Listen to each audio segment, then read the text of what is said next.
tako, to je bilo za uvod nekaj tehničnih podrobnosti in detajlov in zdaj lahko tudi uradno začnemo. Najprej en lep dober večer vsem zbranim tule v živo, ki ste z nami v kavarni in slaščičarni Prhoman in seveda lep pozdrav, lep dober večer tudi vsem vam, ki nas spremljate prek spleta. Začenja se večer s knjižnico, to je že tretja sezona pogovorov z izbranimi gorenjskimi osebnostmi. Sklop pogovorov povezuje spletni biografski leksikon znanih osebnosti, obrazi slovenskih pokrajin. Pogovori potekajo v organizaciji Gorenjskih splošnih knjižnic, Mestne knjižnice Kranj, Knjižnice Antona Tomaža Linharta Radovljica, Knjižnice dr. Toneta Pretnarja Tržič, Občinske knjižnice Jesenice in organizaciji nocojšnje gostiteljice knjižnice Ivana Tavčarja Škofja Loka. Tale pogovor seveda lahko spremljate tudi preko YouTube kanala knjižnice, kjer bo ostal tudi posnetek, naknadno pa ga bo mogoče poslušati tudi v podcastu. In ponavadi tile pogovori potekajo iz knjižnic, tokrat pa smo se iz knjižnih polic preselili med sladke dobrote, med torte, kavo, čaj in ostale napitke, tako brezalkoholne kot alkoholne, s katerimi vam lahko v teh prostorih tudi postreže nocojšnji gost. Nekdanji smučarski skakalec je v svoji športni karieri dosegel številne uspehe, med njimi tudi srebrno medaljo na ekipni tekmi na zimskih olimpijskih igrah v Pekingu, to je bilo leta 2022. Po koncu športne poti se je podal v gostinstvo in prevzel vodenje legendarne škofjeloške kavarne, v kateri se nahajamo v tem trenutku, in ne samo za šankom, navdušuje tudi na odrih kot stand-up komik in seveda je vse to več kot dovolj iztočnic za pogovor o njegovih prehodih med športom, gostinstvom in komedijo in zato tudi z aplavzom, da se nas bo slišalo. Lep dober večer, Cene Petrevcu. Tale pogovor bo trajal slabo uro, prejle si rekel še dobro, da imava vode in vse ostalo in tudi za prigrizniti nekaj sladkih dobrot, ampak najprej povejva, da se poznava že kar nekaj časa, da to ni najin prvi intervju, da sva tudi sodelovala, zato se bova tikala, prav? Mislim, da sva midva že kar zdaj krepko preko enomestne številke. Ja, res je. Tako da, absolutno. No, ampak najprej tole vprašanje za uvod. Nismo v knjižnici, smo pa blizu prostorov, kjer je bila nekdaj bukvarna pred prenovo in me zanima, kako navdušen bralec knjig si, katera je tvoja najljubša? Trenutno sem lahko samo kritik, da največ kar preberem v tem momentu so kakšni zakoni, predvsem te, ki se vežejo na gostinstvo in ostale zadeve. Tako je druga stvar, so bolj kakšne knjige kot specifične, mogoče še malo iz športa ali če le ne, se bodo prve naslednje takoj spet same učbeniki in zvezki, kar se tiče še mogoče za fakulteto in ostalo. Vse ostale knjige pa že kar nekaj let čakajo, da mogoče pridejo na vrsto in niti nimam kakšne za izpostaviti. Vem pa, da bi mami kar neprijetno izkušnjo, pa si bil upal reči, da je bila mogoče edina, če ne ena redkih, ki so jo klicali, da naj vaš sin ne bere še medtem, ko hodi po pločniku. Ampak mami dela v knjižnici, ne? Mami je knjižničarka, Ja, da. knjižničarka. Meni je bilo pa tudi včasih že sama hoja tako dolgočasna, da si še med potjo od doma do avtobusne postaje do doma praktično raje potegnil ven knjigo, pa še med hojo bral. No, ampak vem pa, da zdaj intenzivno pa prebiraš tekste, ne, ki se jih moraš naučiti na pamet za veliki dogodek, ki te čaka na velikem odru. Za Tivoli. Ja, za Tivoli. Seveda predstava Janezi. Je ta razlika, da seveda stand-up je dostikrat, da marsikaj pride tudi iz glave, spontano, da publika ustvari same tekste in vse ostalo. Je predvsem ta kilometrina, ki mi še ogromno manjka in ja, tista osnova, ki pa imaš nekako začrtano, o čem s publiko govoriti, to pa je nekako že kar zelo v glavi, imam pa še nekaj stvari, ki vem, da moram sam pri sebi popraviti. A ponavljaš na glas? Bi moral, ampak tudi, ne vem, še iz časa srednje šole se spomnim, da mi je to kar velikokrat pomagalo, da sem sam sebe slišal. Zdaj pa kar je izziv, da največkrat praktično samo med vožnjo pride do te možnosti, da kaj takega izvajam. Nekako v 3 dele no, sem razdelila tale pogovor, torej šport, zdaj gostinstvo in seveda tudi stand-up komedije, tovrstni nastopi. Pa začniva s športom. Seveda prihajaš iz, lahko rečem, kar najbolj visoko leteče dinastije v Sloveniji. A se spomniš, kdaj si se prvič spustil po skakalnici bratov in sestre Prevc v Dolenji vasi? Če sem lahko malo kritičen, ne želimo visoko leteti v nobenem smislu, zelo radi pa daleč letamo. Kako? Ja, se pravi, se spominjaš, kdaj si se prvič spustil po tisti skakalnici doma? Doma prav Ja. na Bregarci sem jaz šla potem v kasnejših časih, da sem poskusil prav na eni vaški tekmi, ki je takrat se še odvijala, zdaj že mnoga leta, ker so bolj mile zime, kar se količine snega tiče, ni bilo nič organiziran, ampak jaz sem praktično prej začel v Kranju, kot pa potem tam kaj izvajati. In je še danes prav lep spomin, ker je zelo kratek iztek, tam obstaja za alpske smuči odličen, jaz pa seveda, ker sem pravi skakalec, šel s pravimi skakalnimi smučami in to je pomenilo, da si se ustavil šele tam v pasji uti. Od koga si sposodil smuči? Jaz takrat svoje. Svoje že? Seveda, Aha, svojimi, ja. takrat sem že skakal, ko sem šel kadarkoli na Niso bile od Bregarca. Petra ali od Domna ali... Ne. Ne? Tiste prvi zametki samega športa pa zdaj, ker ne vem, malo kritično pogledam na tisti spomin, ki ga imam od tisti prvi spomin na samo skakalnico in vse skupaj, bi rekel, da je bilo zelo preprosto to, kar otroka pritegne.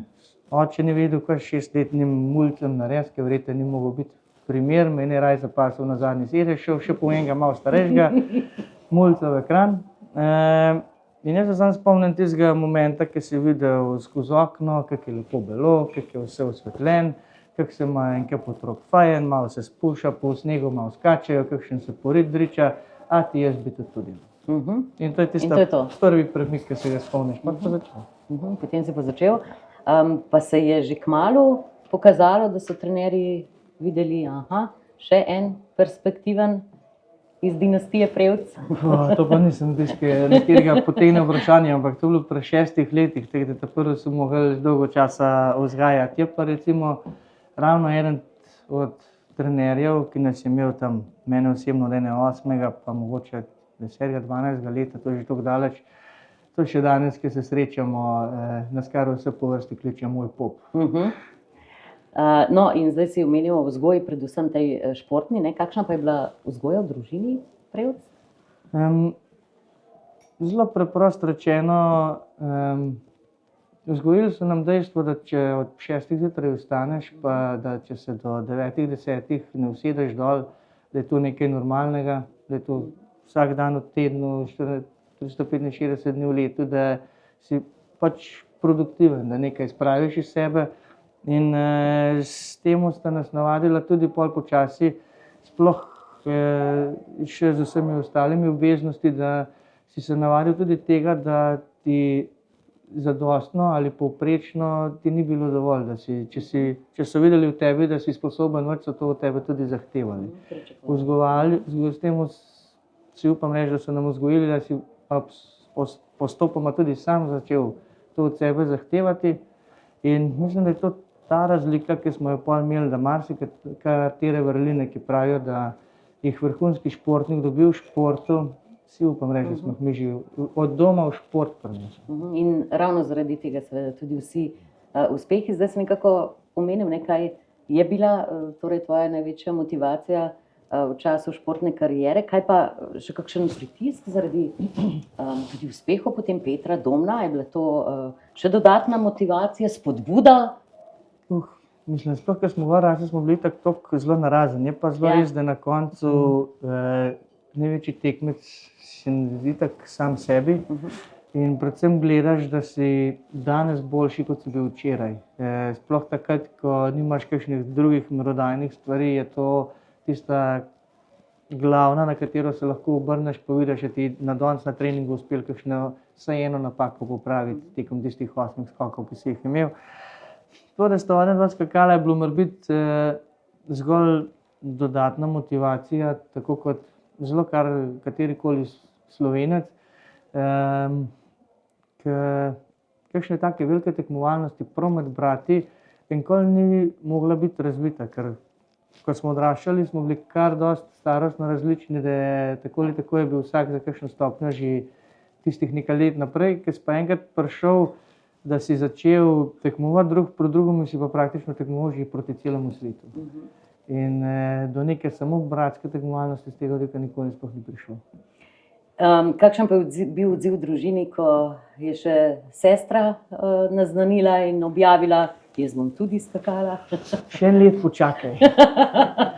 Ja, sestro smo pa dobesedno še eno leto mogli zabremzati, ker pri 5 letih ne vem, če bi našli skakalne čevlje dovolj velike za tako majhne noge. Tak entuzijast je že bila za da, v njeni starosti je bil Peter praktično že v svetovnem pokalu. Zapravo, ona je dobesedno rasla s tem, da je gledala brata že po televiziji. In ja, iz tega ven je prišlo do nosilke Globusa. Res je. In se veselimo začetka nove sezone. Ravno včeraj so na novinarski konferenci predstavili, kako so pripravljeni skakalke, skakalci. Potem pa še najmlajša, članica družine pa se je povsem tem odločila, ne, mene pa skoki ne zanimajo. Res je. To je pa, moram reči, da je bilo kratko malo zanimivo. Je to šok za družino?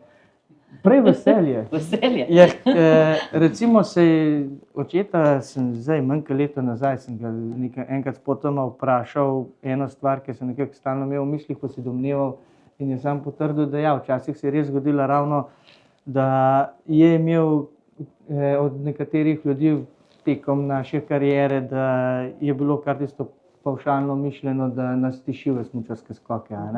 In pa mlajša sestra je bila nekaj, kar malo mini dokazilo, evo, obstaja tudi sprejevc, ki ne gre v skoke.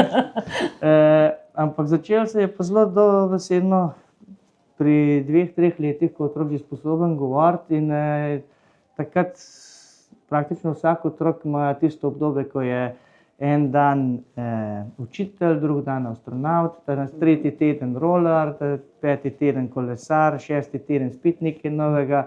In ko je naštela že kakšne 10 različnih poklicev, se pa spotoma vprašal, kaj pa skakalka? Ne, to pa ne. Tako da že od vsega malega je to niti malo ni pritegnilo. Si pa še vedno naredi kakšno tako majhno skakalnico, kot da je že Peter začel tam na naših 2 metrih višine. Med vami torej kar nekaj let razlike v roku 17 let. Res je. Ja. Kako ste povezani pa danes? Vsak živi zdaj na svojem koncu, ne vidite se vsak dan? Zelo različno. Z vsemi si v kontaktu. Z Emo sva ravno zdaj poskušala nekaj, s čimer sem se jaz malo ukvarjal, pa me je prosila za pomoč. Trudiš se, kolikor je zelo. Je, da dobesedno vsi si uspemo lastne urnike zapolniti do te mere, da rata kar je izziv, jih uskladiti še s kom drugim. Tako da tisti dnevi, ko nas uspe vseh 5 biti na isti lokaciji, da se dobimo kot družinsko doma, je po moje kar zagotovo več prstov na roki, kot pa se to zgodi v enem letu. Če nam rata kar enkrat na leto, je že veliko, ja. Ostaješ pa vedno v kontaktih, če kdorkoli kaj rabi, se vedno lahko obrneš. Pa kakšnih prostočasnih kavic nam pa zelo hitro uide. Ja. Morava se seveda dotakniti tudi tistega tvojega najlepšega spomina na športno kariero. A je to olimpijska srebrna ekipna medalja iz Pekinga? Ne? Ampak?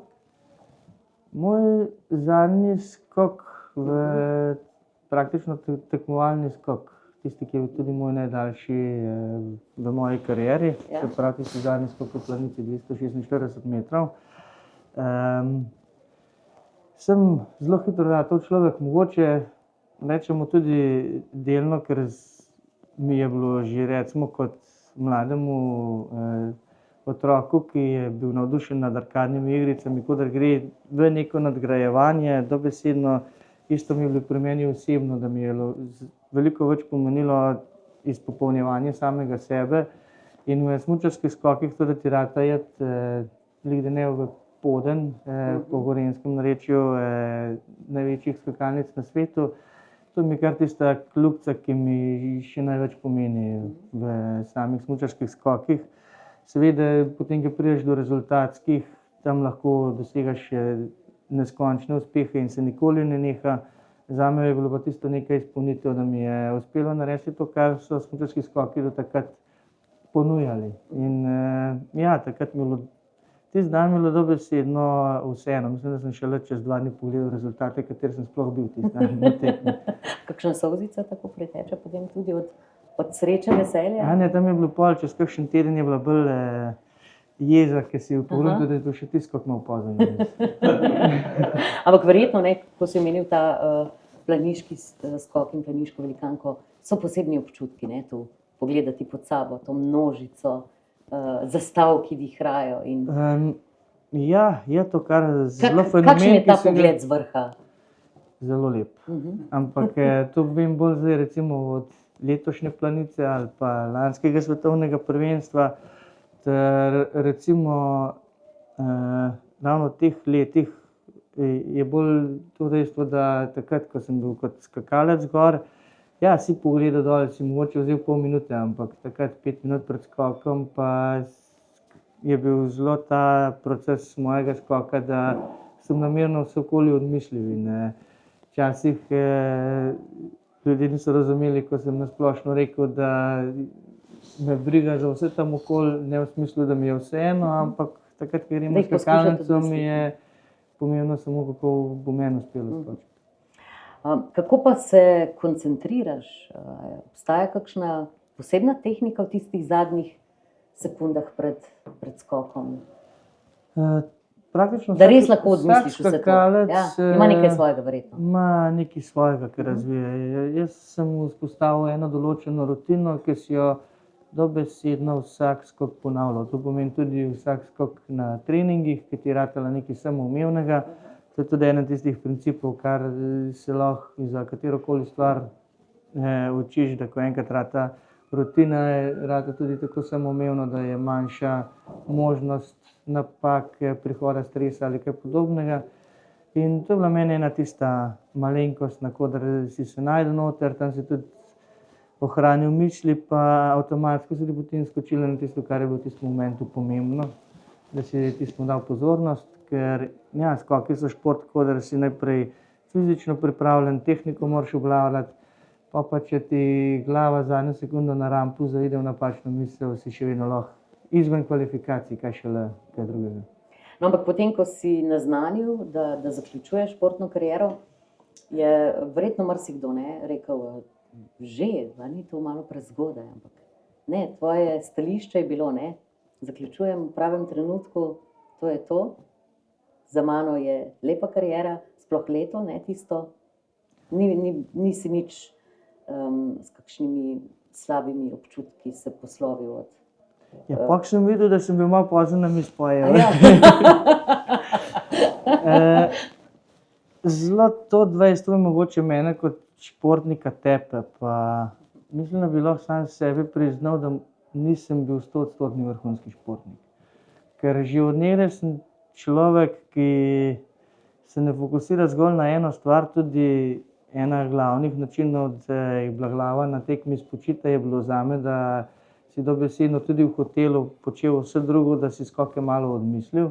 In že takrat zaradi tega, da je bila tudi šola ali karkoli drugega, ali športni menedžment, kjerkoli si se našel, še poleg tega. In to je delno kar zelo močno krivo, da ko je bilo enkrat tiste notrni cilji, kot so, da sem uspel vsaj eno sezono biti med najboljšimi na svetu, je tiste notranje cilje, ki sem jih nekako čutil v skokih, že odkljukalo in so začeli drugi bolj preganjati. To pa so še marsikateri, ki jih zdaj niti zaradi same te zgodbe tukaj, kjer se zdaj nahajava, se niti še nisi začelo. Je pa dejstvo, da imam kakšno vizijo zase v glavi, ki je niti žena ne ve, niti sam osebno točno še ne vem.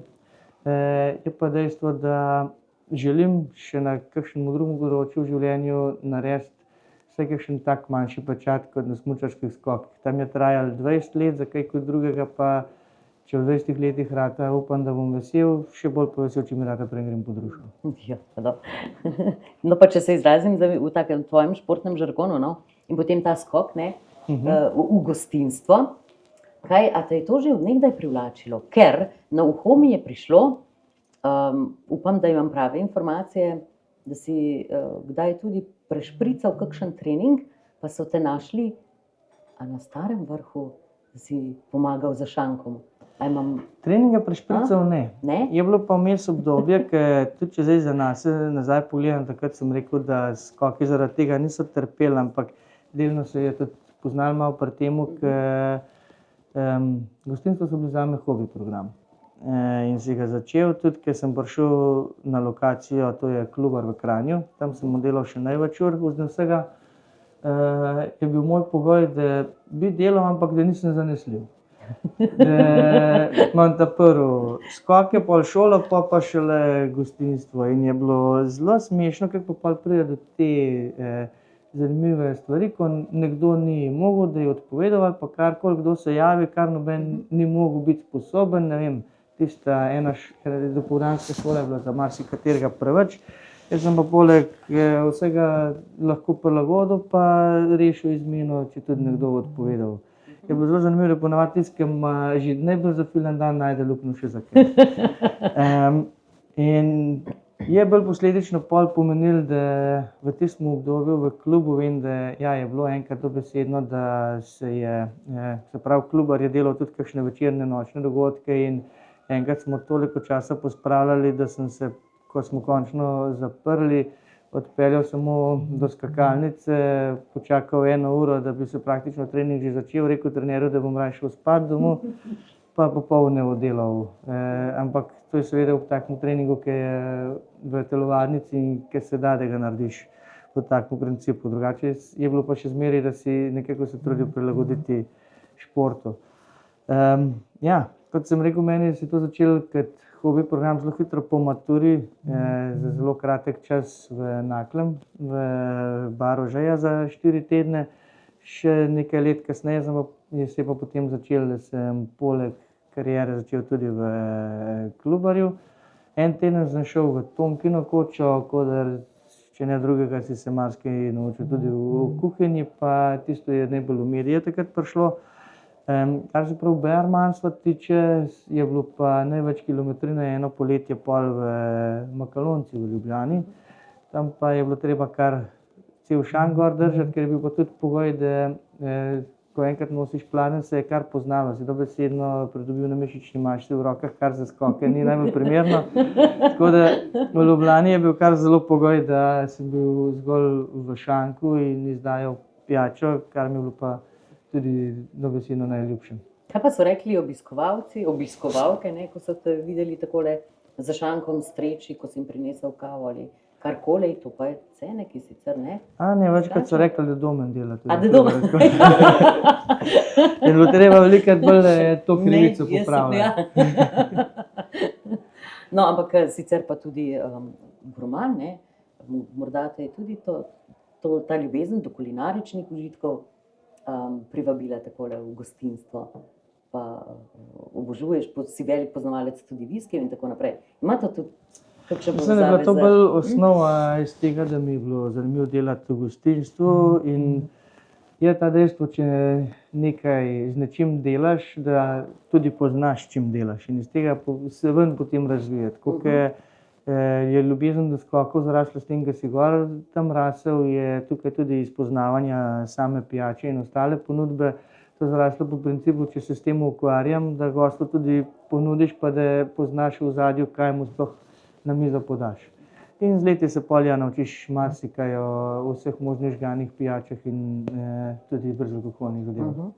A pa si že takrat želel, recimo, da bi pa imel enkrat svoj lokal, svoj biznis, da bi bilo vse tako, kot si ti najbolj želiš? Bova potem povedala, kako se je gradila ta zgodba tu pri Homa, ne?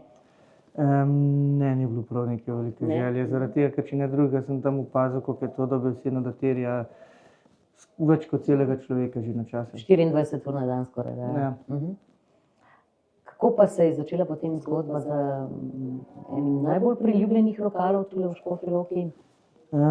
Kot si že sama začela, legendarni Homan. Legendarni Homan. Sicer sem se jaz celo življenje bolj kot ne vozil mimo Škofje Loke. A si hodil sem kdaj kot kratkoplačnik na sok smetano, recimo? Zelo redko, ker ali sem bil še v Sevški dolini, potem kasneje pa se praktično direktno prestavil v Kranj, za samo šolo, treningi so bili vse tam, tako da sem se celo življenje zelo vozil mimo Škofje Loke, hitro rečeno. Samo ime pa renome pa manjšo zgodovino hiše pa je tudi meni prišla na uho.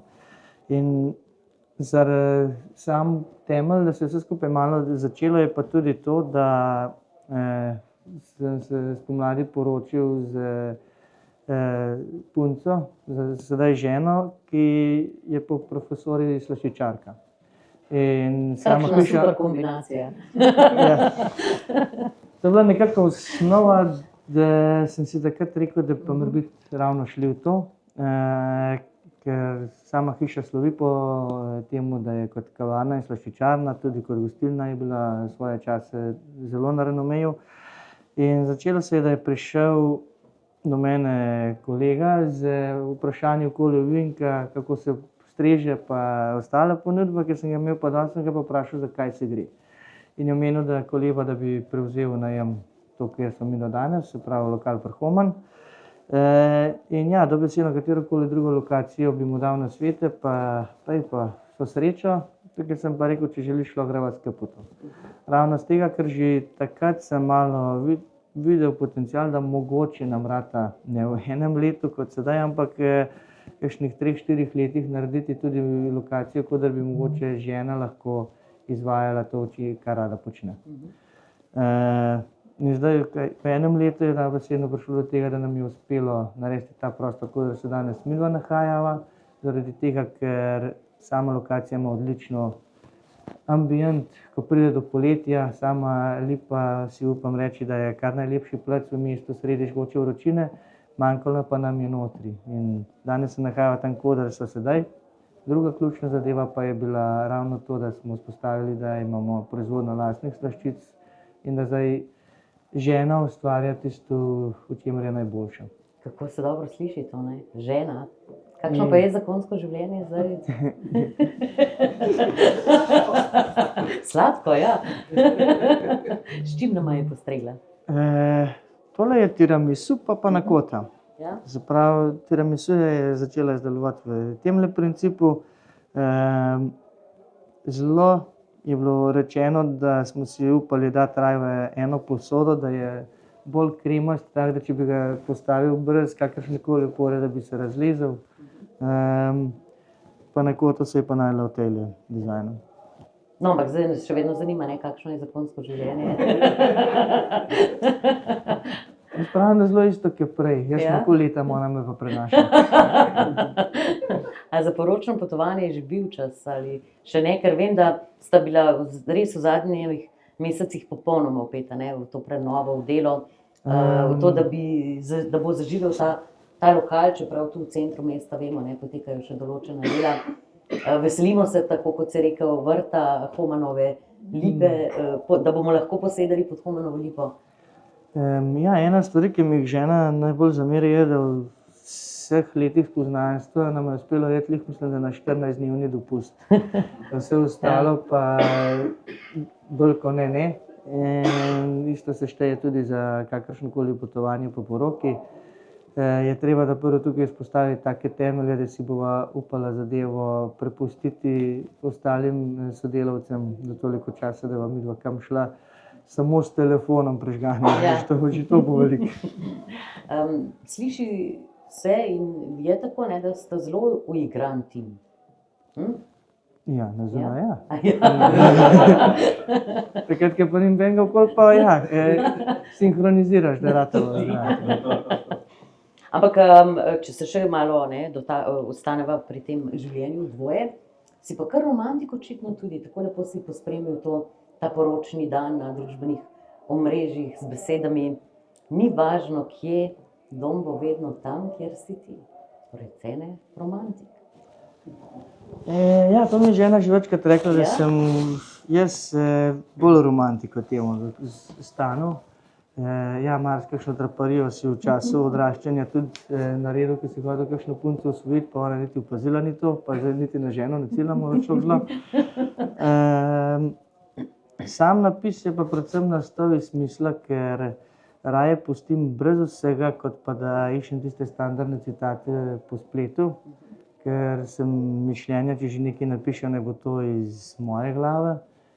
Seveda, če so citati, je fajno, da so tudi vsaj resnični iz tega smisla. Pa tudi malo v tem smislu. Ponavadi se citira citate ne vem kakšnih oseb, pa ne bo rado do tega prišlo, da bojo mene citirali. Da bodo pa tega citirali, ja, tako. No, ko si že sam omenil tudi družbena omrežja, ne? Zelo aktiven, predvsem na Instagramu, brez tega danes seveda ne gre. In tudi številni si te želijo, da predstavljaš športne dogodke in tako naprej. In to na zelo zabaven način ti uspeva, ne? To zdaj lahko združuješ tudi še tisto tretjo stvar, o kateri bova govorila v nadaljevanju. Vedno zgovoren, duhovit, že od nekdaj. Ja, ravno navihan. Ko smo govorili o sinhronizaciji, ravno žena potem pokasira vse tisto, kar se v ozadju nabere. Je tako, da že takrat, ko sem nekako 2016 začenjal nazaj gledati proti svetovnemu pokalu, si tudi zasledil, kje trenutno je najbolj dejavno. In že takrat sem se začel ukvarjati s socialnimi omrežji kot en način, kako se približati takrat gledalcem predvsem. To besedno bolj v smislu, če jim tle namenim več pozornosti, se mi bo manj treba ukvarjati, narediti z njimi v živo ali kaj podobnega. In ja, je bilo treba dolgo časa graditi na tistemu, da je nekako prišlo do izraza, ker je bilo še zelo zanimivo, da marsikateri okoli si je tudi delal malo norca v smislu, ko se je meni ljub s tem ubadati. Pa kasneje je pa dobesedno prišlo do dejstev, da so tudi kakšni opazili, da ravno to, s čimer se jaz ukvarjam, je ratalo primarno dobesedno tržna niša. Sicer dobesedno to, ker je dandanes ta medijski svet preplavljen, mi je kar malo noro, do katere mere smo šli. Je pa dejstvo, da trenutno največji marketing in doseganje javnosti, publike, če ne drugače takole kot danes v živo, če želiš drugače doseči, so to že skoraj bolj javna omrežja. In kot intermezzo ful zanimivo mi je videti, pa sem vesel, da je ratalo tudi vsem kot medijem, glavnim medijem se malo začeti prilagajati in usklajevati tudi v te vode. In je iz tega vidika ratalo, da si temu dajo pozornost, to so opazili tudi kakšni zunanji dejavniki in so te prosili za kakršnokoli sodelovanje. In je bilo pa dejstvo, da ko sem enkrat zaključil športno kariero, je bilo nekako mišljeno, da to, kar je javna podoba Cene Prevc na vseh teh omrežjih, mi ni bilo tako primarno, da jo ohranjam, ker sploh zelo se je poznalo, da nimam več tistih 8-urnih voženj, kot da si imel čas kaj takega početi. Da si prej to počel, ja. Imam zdaj praktično, je bilo potem na dejstvu ali zaključiti ali pa peljati naprej in sedaj peljem naprej po tem principu, da imam v ozadju nekoga, ki mi pomaga, da dobesedno skupaj uskladiva in sploh zdaj, ki je prišlo še do samega lokala Parhuman, nekako peljeva obe dve zgodbe, ker sta še vedno povsem preveč povezane, da bi bilo to smiselno ločevati. In se z obema nekako ukvarjava in gradiva na temu tudi na javni podobi, na medmrežju in podobno. Tudi TikTokov, tega sem pozabila prej omeniti, ja. Tako. Gre pa za to dejstvo, da začelo se je praktično dobesedno z delom sedme sile. Kar zelo velikokrat rad povem, pa da ko prihaja iz tistega stereotipnega športnega mnenja, da novinarji težijo ali karkoli drugega. Ne, tako kot ti opravljaš svoje delo, svoje veselje, tako tudi novinarji so tam, da opravijo svoje delo. Včasih tudi ne v svoje veselje, ampak so kaj poslani, da opravijo svoj šiht, pa da dobijo plačo. In če boš ti z njemu delal na korekten način, pa da mu podaš kakršnekoli informacije, bo tudi on bolj zadovoljen odšel, se vrnil do tebe z večjim nasmehom in potem, ko enkrat z njim delaš kot želi, da ne kolegom, marsikateri je rato tudi kot osebni kolega, ne zgolj kot poslovni kolega iz tega vidika.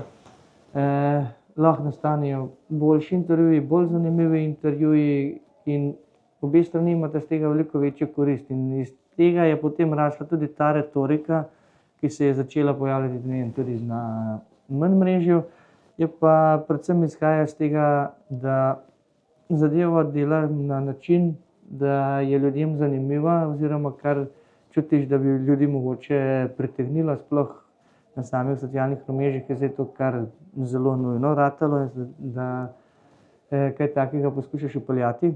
In ja, sem dobil že po princip, da bi radi, da izpelješ poceni to. In To je lahko super kompliment. poceni to pa predvsem pomeni, da povem to, kar je včasih ne točno tako, kot so si oni zamislili, zaradi ker se točno tako nisem jaz. Da kakšne informacije prilagodiš ali pa rečeš, ne, to mora narediti tako, ker ne bom, ne vem, si dajal svinčnikov v nos, samo zato, ker ste vi tako rekli, pa ste si vi tako zamislili. In najdeš način, da sta obe dve strani zadovoljni in ponavadi zaradi tega tudi pride do uspeha, ker ena stvar, ki pa jo socialna omrežja imajo, je pa, da kar najbolj cenijo gledalci je pristnost, da v tem verjamejo, da si to Da si tak, kot si, tudi sicer, ne? Da. Ja. A si se tudi kaj izobraževal na tem področju? Načrtno, konkretno ne? Nič. Je bilo malo takrat 2014 pred Evropskim igram mladih, da nas Olimpijski komitej organizira praktično vsakič za te najmlajše, kakšen nekaj dnevne priprave skupne iz vseh športov, tako da ti nekako povedo ravno kakšne te osnovne stvari o medijih, ampak takrat socialna mrežja še niso nekaj zelo obstajala. In mogoče ti dajo eno tiste osnovne temelje, kaj je mogoče kultura, še poleg tega, da si ti dober v športu, ki ga počneš. In ena glavna stvar, ki ti mogoče tam ostane kot temelj v glavi potem za delo s samimi mediji, je, da neumnega vprašanja niso zgolj neumni odgovori, kar v dobesednem smislu ni čisto res. Obstajajo tudi zelo neumna vprašanja, ampak dejstvo pa je, da ti pred kamero, ki si enkrat v živo nekaj vprašan, ne bo neumno vprašanje, ti boš neumno izpadel. In zelo se naučiš potem retoriko peljati na ta princip, da ne glede na to, kakšno vprašanje naletiš, moraš biti sposoben pa pripravljen odgovoriti. To je pa večinokrat, da si zelo, ne vem, iskren sam s sabo ali pa da si pripravljen včasih na lep način tudi povedati, da pač to pa ni stvar, ki bi bili v javnosti. No in zdaj se moramo spomniti tistega najnega prvega srečanja. Zdaj moram pogledati, kdaj je bilo to, katerega leta, maja 2019. Se tudi sam sem naslonil. Ja, čakaj, to je bil srebrni jubilej tvojega, kako bomo rekli, prvega sponzorja, Saloni pohištva Prevc. Točno. A takrat je bil prvič? A misliš, da je bilo že prej? No, ampak skratka, takrat je tvoj oče, ko me je klical tvoj oče za vodenje tega dogodka ob 25. obletnici salona, rekel, bi lahko naš tamal, cene bi vodil s tabo, res je, ful je zgovoren, ful je super, jaz mislim, da se bo to ujela in sva se, in se bo odvodila ta dogodek. Se pravi, Ata je tudi videl že malo potencijala, ne samo pri skokih, tudi malo na odru pa pred mikrofonom. Ja, z retorištvom mogoče že, ne vem pa, kaj je takrat točno imel v glavi. Ampak nikoli treme, ne? Ali pač? Absolutno, sploh zdaj, ki je bilo treba iti recimo na odre. Recimo, ja. Vsi tisti manjši nastopi, ki so bili prej, pa dobro, da mi Kuzman predlagal, da ti rajem kakšne pa je tam narediti, da malo se klimatiziraš. Ker se je zelo ta standard, se pravi in trema ali kakršenkoli drug stres nastane pri človeku, ko samoohranitvena funkcija, ki pa ponavadi pride iz kakršnihkoli situacij, ki jih človek še ni vajen. In ja, to, da stopiš na oder, je čisto druga zadeva, kot pa če stopiš na oder kot gost, kodar je nekdo drug, ki mora odpeljati zadevo. Tam pa si postavljen na oder in ljudje čakajo, da boš kaj povedal. In je kot prvo tisto dejstvo, da ja, tik pred koncem sem doživel tudi tisto, kako je kar težko priti iz situacije, ko si na odru, pa rata čista tišina. Kaj se je zgodilo? Ja, pač bil sem še v samem uvajanju in nekako poskusil sem že vse to, kar želim povedati, povsem iz glave speljati, pa so se določene ključne točke zataknile, mi si kaj pomešal in si obstal tam, da si se začel reševati ven iz tega. In je zelo ta velika razlika, ja, da že, mislim, da sem že kakšen intervju rekel, da na skakalnici je fajn, da takrat, ko zamočiš, pač ja, pristaneš na puklu, odpelješ se dol, spokaš v garderobo in je zaključeno. Tam pa ne pristaneš, pa ne odpelješ se, ampak obstaneš na odru v tišini in zdaj se pa reš. Je to ena tista razlika, ki je nekako iz tega velika nastala. Pa ja, v začetku sem imel še eno misel, ki sem jo hotel tukaj dodati, pa sem zdaj pozabil. Jo bova spletla vmes? Ziher. Odkje pa ideje za te hudomušne domislice, za duhovitost, ker ne, to ne zmore vsak. Mislim, To je tudi nekaj talenta. Kako se je začelo vse? Kdaj si ugotovil, da se smejijo, ko nekaj duhovitega poveš, publika, da prijatelji najprej, kdo je bil prva publika? Prva publika so bili dobesedno gledalci smučarskih skokov.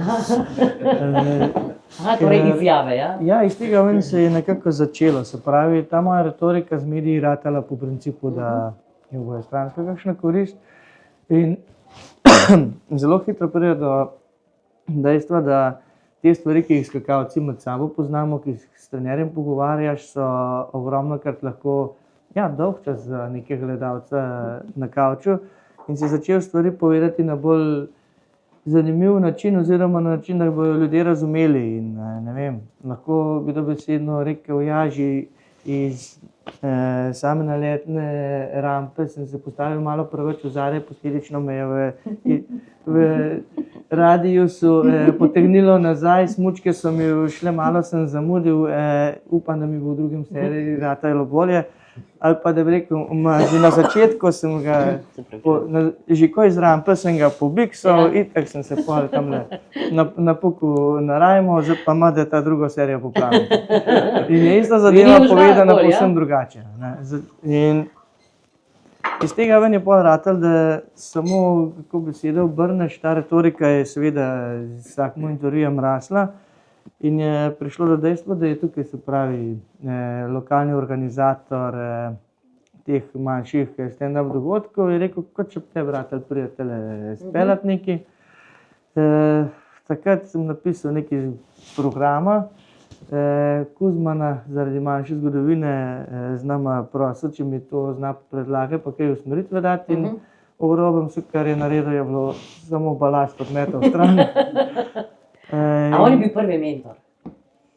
On je praktično, ja, lahko rečemo kar malo mentor iz vidika, da je pomagal pri samem temu, kva je pametno zapeljati, ker se že recimo tudi v tem intervjuju se vidi, da sem človek, ki zelo rad zafilozofira. Na stand-up nastopu pa morajo prihajati dejstva zelo hitro eno za drugim. No, in tako se je začelo, zdaj pa prihaja res ta veliki oder. Kaj se je potem zgodilo? Pride klic Denisa Avdića. Takoj je prišel klic Andreja Težaka. Težki. Za Punch. Tako, se pravi, on je organizator Punch festivala, ki je bil sedaj že 17. eden večjih festivalov stand-up komedije. In ja, ko ti neko stvar organiziraš 17. pa imaš publiko, kot samo tale naša mala Slovenija, dobesedno vsak let čakajo. No, pa letos kaj drugače, da se mi splača priti, če sem bil že lani. In je našel mene, takrat tudi Domna Valiča, da so bila letošnja malo popestritev. In meni je bil pa to kot en tisti čudovit izziv, ki sem ga sredi prenove tukaj rekel, ja, dajmo, ampak so se ujela še do takrat. Pa je bilo pa enkrat mesec do Punch festivala, ti je bilo pa že čas, da mi kaj priprava. In ja, takrat nam je uspelo z Urošem zadevo sestaviti, na Punchu odpeljati. Je bilo pa takrat že zelo zapečateno, pa v mislih vseh ostalih sodelujočih pri Janezih pripravljeno to, kar je potem prišlo na plan nekaj mesecev kasneje. In takrat so prišli kar skoraj vsi fantje tudi na Punch festival, malo ravno s tem namenom, in v ponedeljek je prišel klic. Aha, so te malo potipali, ne? Ja, Niti ne potipali, oni bili sposobni to odpeljati tudi brez mene, če smo iskreni. Ampak na podlagi dobesedno Punch festivala je v ponedeljek prišel klic, če bi bil 6. Janez. Super, in ostali Janezi, torej Denis Avdić, Rok Škrlep, Gašper Bergant, Uroš Kuzman, Aleš Novak, ne? Da. Kaj pripravljate? Ne vsega povedati, no, ampak... Ja, ravno prejšnji teden smo imeli generalko, da smo dobesedno prvič približno to, kar bomo tudi v Tivoliju povedali vse skupaj. In pride zelo dobro, no. Je pa zanimivo, da recimo tam na generalki je udarila najbolj na plan dobesedno manjša šala iz strani Aleša Novaka, ki ne bom povedal, o čem se gre, je pa zelo zanimivo, ki je tematika, ki se včasih reče, da gre že malo na small talk, kot iz manjka tematike prideš na to. In iz tega je pri njemu nastala ravno ta najboljša zadeva, ki je dobesedno na generalnih Janezih bila. In verjetno se bo do tega prvega nastopa na Velikem odru še kaj zgodilo vmes, ne? Ker fantje ste ta pravi zbrani skupaj, da si še kaj spomnite nepričakovanega, kakorkoli. Ne, z tega vidika ne. Ja, z tega vidika ne. Trening je bil, vemo, kaj imamo za popraviti za pa akcije. Zdaj ta akcija bo, je razprodano že? Ta druga predstava, ki so šle karte prvič ven, je, da so še kakšni malenkostni sedeži na voljo. Praktično razprodana, ta druga pa je še, ki je dan prej, ima pa še dovolj kar, da je še možnost, da kdorkoli pride.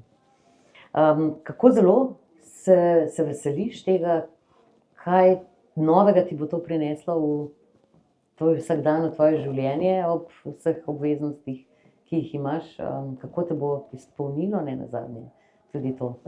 Že Punch festival je bilo nekako ravno, kot sem mogoče že prej rekel, kot razlog za konec kariere je, da sem človek, ki rad preizkuša nove stvari, in kakšni izzivi, ki pridejo nasproti, so ne tisto bolehanje, zakaj zdaj še to, ampak bolj pejmo. In začelo se je s tem, in ko je prišlo iz Punch festivala do še nečesa kar večjega, je bilo samo akcija. In ko pa pride do tega, kako o tem razmišljam, je pa recimo že zelo lep primer. Punch festival se je začel ob 9. zvečer. Moja glava se je na sam Punch začela fokusirati šele ob 9:30, ko se je že pol ure vse skupaj odvijalo, ker je tale prostor, da kar terja svoj čas, pa še kakšne druge malenkosti, ki se jih človek loteva. In ja, nisem niti še z glavo toliko v Tivoliju, kar bi pa mogoče že moral biti. A pa žena je že slišala tale nastop, a si vadil samo pred ogledalom? Ja, ga je že slišala. In komentar? Ni ga bilo. Ni imela privatna stopa. Ni imela. Super. Pogledujem proti organizatorju samo toliko, da mi prišepne, če lahko damo možnost tudi za kakšno vprašanje publiki morda. Zakaj pa ne? Nekaj minut bomo še skupaj, potem pa se bomo midva lotila telih slaščic. Če bi se nama kdo s kakšnim vprašanjem ali kakšno domislico rad pridružil pri tem klepetu, seveda dobrodošel. Če ne, razmišljam, kaj sem prihranila za konec. Če bi moral zdaj na tem mestu izbrati eno življenjsko lekcijo, ki si se jo najbolj naučil do zdaj, katera lekcija bi to bila? Ja, trma. Ja? Trma? Nič zelo tisto. Iz tega izhaja tudi, recimo, delo počaka.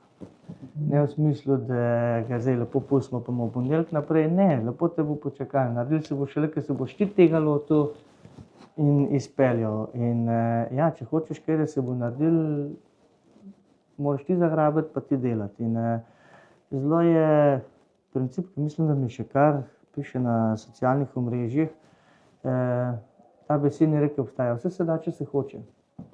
Se pravi, ja, vsak človek je sposoben vsega, če to želi, ampak ta želi, jaz zelo hitro podam, a tudi res vse narediš, da boš do tega prišel. To pa včasih pomeni tudi 18-urni delovnik na dan ali še kaj dlje, če hočeš narediti nekaj več, kot pa si od sam sebe pričakoval.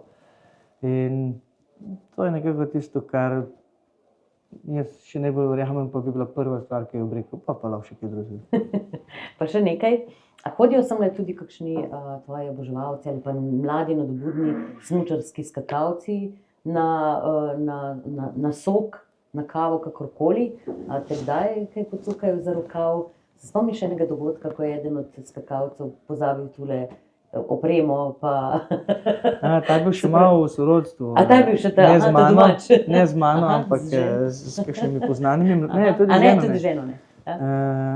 Sem bil mlajši od, nam zdaj narobe rekel, ampak mislim celo od Nike Vodan, mlajši brat, ki je pač čakal na avtobus in je brez težav, da je zadeval vse skupaj pustil. Ampak ne, nasploh ni toliko obiskov, ker so zbrali mlajša generacija, če že ali so na šoli ali pa na treningih, kar je v osnovi pametno, tudi jaz nisem ravno si vzel čas v tistim letih, da si kam pole zahajal. Ja.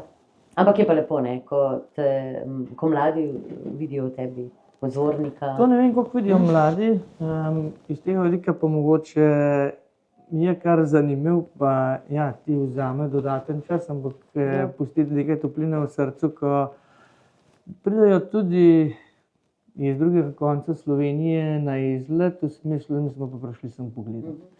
In ja, se je včasih to ali športom ali pa kaj, ampak bili so pa tudi, ne vem, iz Zasavja na vikend izletu izključno. Zaradi tega pa so bile vse ostale dejavnosti prilagojene temu, da so prišli pogledati, kaj smo tukaj v Škofji Loki na noge postavili. Izključno zaradi tega. In ja, je kar lepo. Je kar lepo. Kakšen pa je cene, ko ne misli na dobro prej na šport, pa na skoke, pa na gostinstvo, na biznis, na računovodske knjige? Kaj pa takrat počne cene? Cene trenutno ne obstajajo. Vprašajte čez 5 let. Prav? Pa sem po mojem še premalo rekel. Torej, zdaj je ves fokus seveda tu, vrhoman. Trenutno, da si vzamem, recimo prost čas, je večino katal za kakšne dogodke osebne ali prijateljske, ki jim nameniš čas, predvsem zaradi tega, ker ti ljudje nekaj pomenijo in se ti zdi prav, da jih obiščeš ob določenih stvareh. Pa takrat, ko imam recimo žena počasi že zadosti, da tudi ni lahko kakšno uro namenil. Ostalo je pa tukaj pa spanec. Super. Cene, hvala lepa za ta klepet. Hvala, ker so malo obujala spomine nazaj. Uspešno poslovno pot želim, krasen nastop zdaj v sklopu tega dogodka, na katerem boste Janezi zabavali več tisočglavo množico. Vse lepo in vabiva seveda tudi tiste gledalke in gledalce, ki ste nas spremljali takore v živo prek streama, prek spleta, da se oglasijo tule na kavi, pri tebi, poklepetajo s tabo. Jaz se pa veselim, da bova poskusila tole sladico. Kaj ti je ljubše? Bom tisto prvo pa na kotu. Pa na kotu se. Hvala. Cene, hvala lepa. Tudi tebi.